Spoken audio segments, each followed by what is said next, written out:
दर्यापूर नगरपालिका क्षेत्रातील सांगोलकर नगर, पंजाबराव कॉलनी यासह अन्य भागातील रस्त्याची परिस्थिती अतिशय बिकट झाली असून गेल्या कित्येक वर्षांपासून नागरिकांना याचा नाहक त्रास सहन करावा लागत आहे।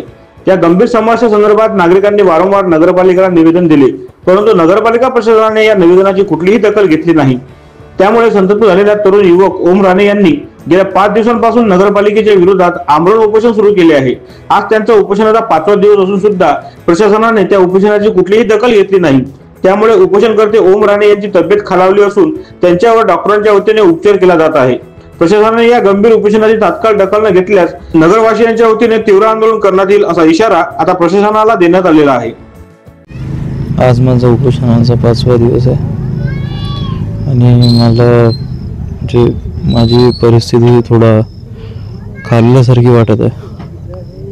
आमदार गजानन भाऊ लोटे साहेब आले होते, पण त्यांनी आम्हाला लेखी आश्वासन देण्यास नकार दिला। बाकी त्यांच्या व्यतिरिक्त प्रशासकीय अधिकारी, नगर परिषदचे अभियंता, तहसीलदार साहेब येऊन गेले, पण आम्हाला कोणीही आमच्या मागण्या लेखी स्वरूपात देण्यास तयार नाही आहे। काय मागणी काय तुमची?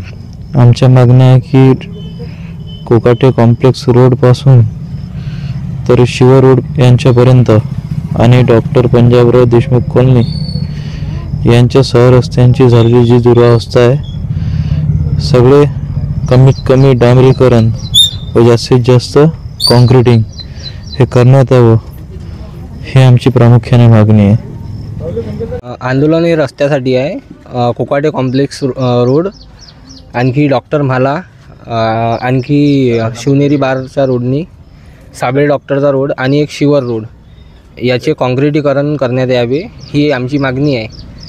आज ओमचा 5वा दिवस आहे आंदोलनाचा आणि अजूनही कोणी आम्हाला लेखी स्वरूपात लिहून दिलेलं नाही आहे। सगळेजण आले, पण त्यांनी आम्हाला म्हणजे लेखी स्वरूपात लिहून द्यायचं नकार दिलेला आहे। तरी त्याच्या मागण्या पूर्ण करण्यात याव्या, नाहीतर आम्ही रस्त्यावर उतरू आणि रस्ता रोको आंदोलन करू। स्थानिक लोकप्रतिनिधी आले होते का? आले होते, आमदार साहेब आले होते, पण आमदार साहेबांनी लेखी स्वरूपात लिहून द्यायचा नकार दिलेला आहे।